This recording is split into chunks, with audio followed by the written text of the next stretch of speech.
Assalamualaikum warahmatullahi wabarakatuh. Bertemu lagi dengan YouTube channel Hendra Nusa Putra. Kali ini kita akan bahas kelanjutan dari pemanfaatan aplikasi ChatGPT lainnya. Nah, pada penjelasan ini saya akan tunjukkan kepada kawan-kawan terkait kemudahan kita dalam membaca artikel jurnal untuk penelitian kita berikutnya. Kemudahan kita dalam mencari sebuah gap dari penelitian yang dilakukan oleh peneliti sebelumnya. Nah, di sini kita akan butuh waktu untuk menganalisis, untuk membaca artikel tersebut sebagai referensi penelitian kita berikutnya. Nah, dengan ChatGPT kita akan dimudahkan untuk melihat gap, melihat kelemahan, melihat apa yang seharusnya kita bisa lakukan untuk penelitian berikutnya dari sebuah artikel yang kita sudah pilih. Nah, pastinya ini menarik dan akan memudahkan kita dalam menyelesaikan penelitian, dalam menyelesaikan skripsi, dalam menyelesaikan tesis ataupun disertasi kita. Nah, silakan simak pada video berikut ini.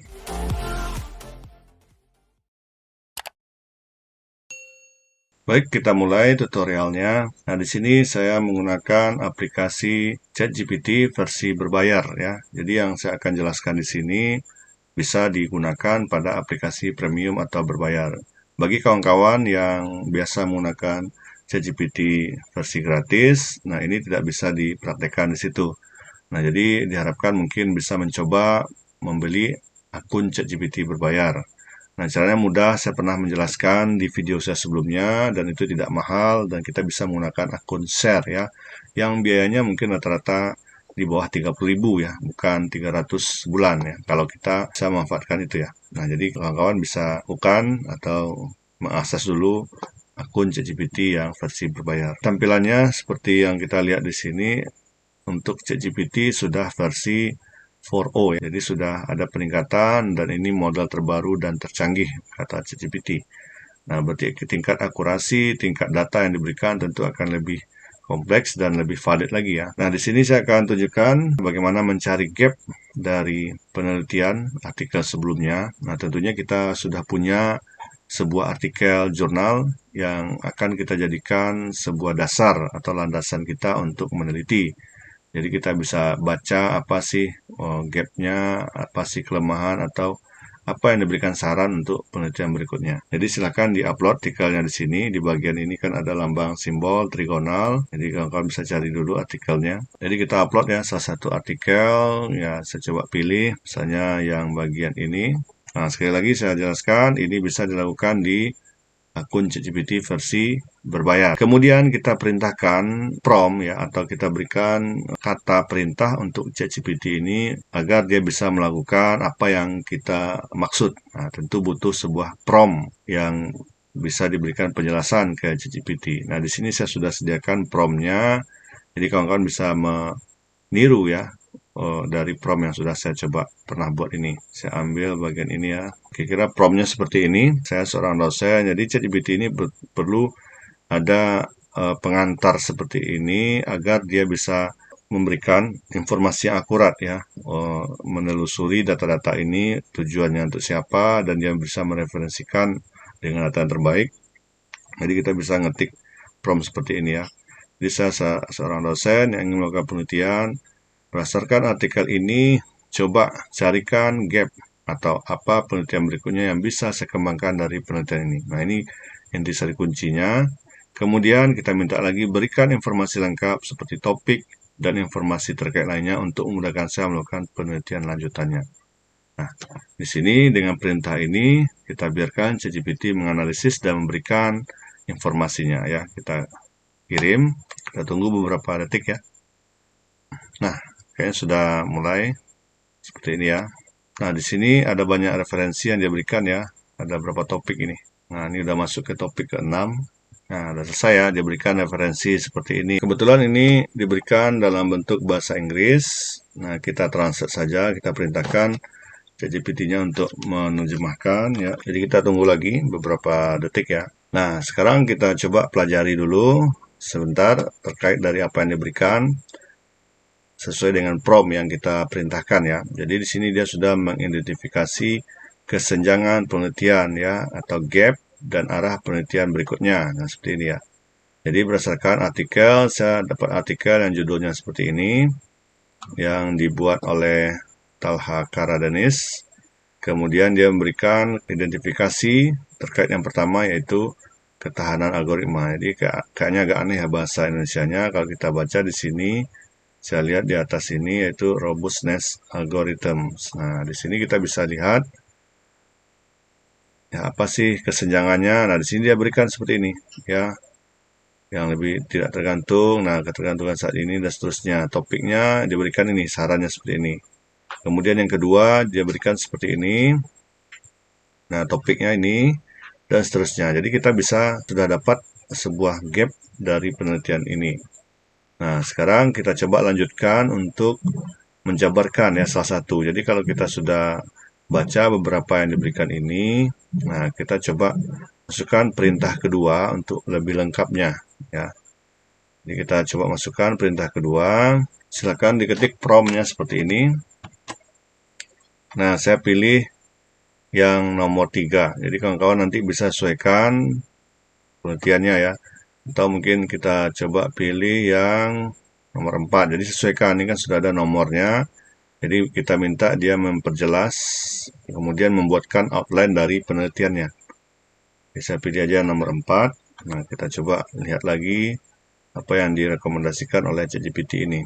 Nah, di sini sudah diberikan outline dari yang kita minta tadi. Nah, saya minta topiknya ini ya, learning real time, tentang prediksi penyakit jantung.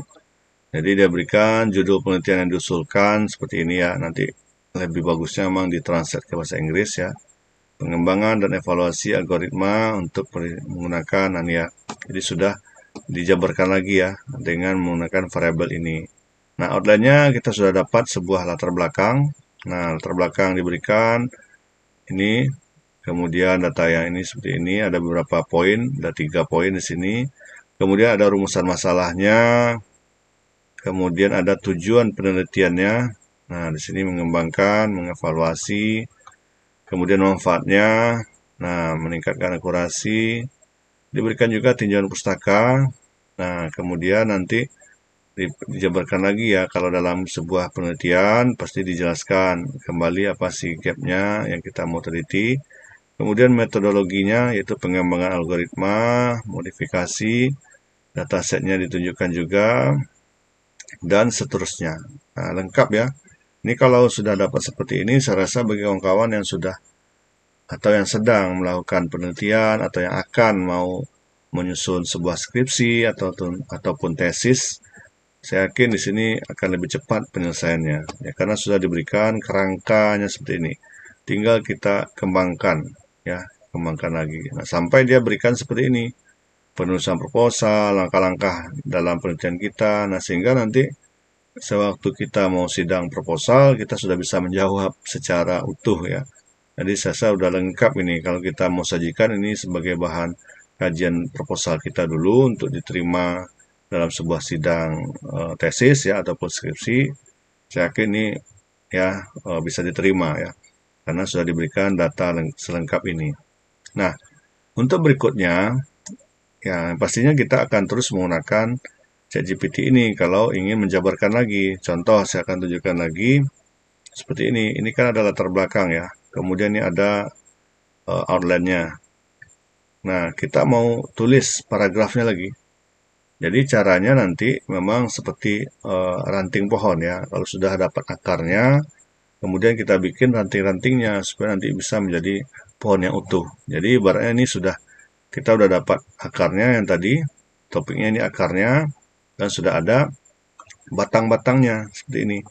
Ini latar belakang, ini dia kunci-kuncinya, ya ini rantingnya, ini juga seperti ini, ya, ibaratnya batangnya ya. Nah, udah dapat seperti ini. Tinggal kita kembangkan lagi menjadi ranting dan dedaunan yang banyak. Nah, itu istilahnya seperti itu ya. Jadi, kita kembangkan ini paragrafnya. Nah, caranya adalah kita harus lakukan ini satu-satu. Kalau sekaligus nanti ChatGPT-nya bingung ya. Jadi, kita bertahap. Contohnya, kita ingin mengembangkan yang ini untuk kita minta penjelasannya. Seperti ini ya, saya masukkan lagi perintah di prompt ini untuk menuliskan ya narasi dari latar belakang. Nah, silakan masukkan prompt yang seperti ini. Jadi nanti saya sediakan prompt-nya di caption ya, supaya kalian bisa copy paste. Nah, Jadi di sini buatkan narasi literatur review untuk latar belakang lengkap dengan sitasi dan referensinya. Nah, maksimal berapa? Nah, kita maunya berapa paragraf dulu. Jadi misalnya kita coba, saya minta 4 paragraf. Nah, sudah lengkap ada sitasi dan narasi. Ini khusus untuk latar belakang dulu ya. Kita coba minta lagi. Nah, kira-kira hasilnya seperti ini ya. Diberikan, tadi kita minta ada 4 paragraf. Nah, dia berikan 4.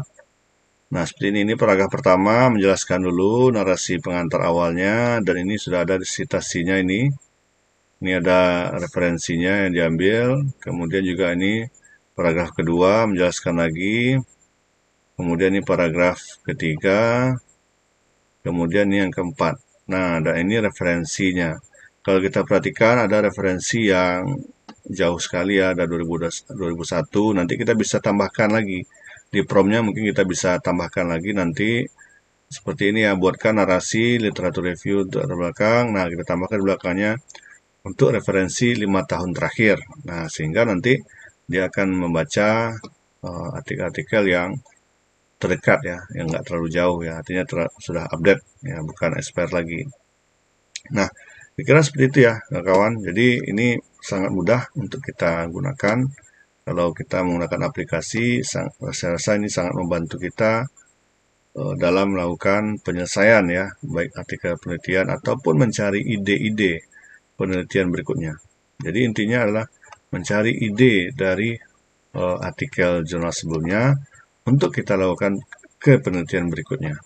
Karena setiap penelitian itu pasti ada gapnya yang bisa kita ambil celah, dan kita bisa lihat celahnya ya untuk kita lakukan ke penelitian berikutnya.